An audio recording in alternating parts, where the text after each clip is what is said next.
Ernest Bevin became Foreign Secretary at a time when the UK was broke, when the threats facing the UK from the Soviet Union were vast, when our relationship with the United States and Europe, given the war and the ending event of Lend-Lease in the US, the relationships were not where they ought to have been.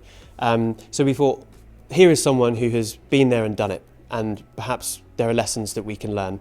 He's also an interesting character. He lived through interesting times, and so it almost felt like a good time to revisit some of the things that he did.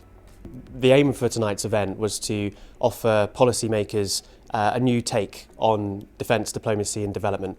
We know what the development community thinks about international development. They're very supportive. We know that the defence community are very supportive of defence. But this is one of the first times that we've heard a senior general, quite literally the former head of the British Army, speak about the importance of international development and diplomacy alongside defence. And we think that's fresh, that's interesting, and we really hope that those of us who attended today will have learnt a thing or two. Well, there were three main points that I was trying to make tonight, and also referencing back to Ernest Bevin. First thing is the importance of good, strong leadership, political leadership and military leadership, and Ernest Bevin very much demonstrated that. Secondly, we need credible, properly equipped and resourced armed forces. And again, he was very instrumental in what became NATO. He understood the importance of hard power.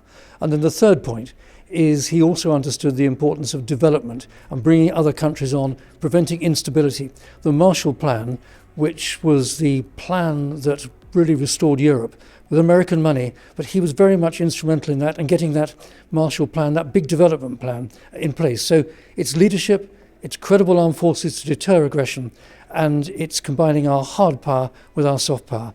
Ernest Bevin understood these things. He was an absolute daylight in his day. All these years later, we need to look for the same kind of leadership, increased money being spent on defence, and understanding the pivotal importance of combining hard power with soft power. Do all those things, and we've got a future. I was invited to address the audience tonight, the Coalition of Global Prosperity, and once I understood what the aim of this organisation was, I felt that this was something I wanted to be part of, and I think the example of Ernest Bevin, who was a remarkable leader in our difficult days around the Second World War, that was a good model to focus on, to draw lessons out to the kind of leadership and what we need today. And I think the Coalition for Global Prosperity has done a great job by organising this evening and giving us an opportunity to focus on these things. Well, I hope that you would come along to a future event, because I hope you would hear an argument that perhaps you haven't heard before. I hope that you would find yourself being challenged, and I hope that you would enjoy the opportunity to ask questions of someone who doesn't normally talk about these issues. So that's why I would encourage you to come along to our next Ernest Bevin lecture.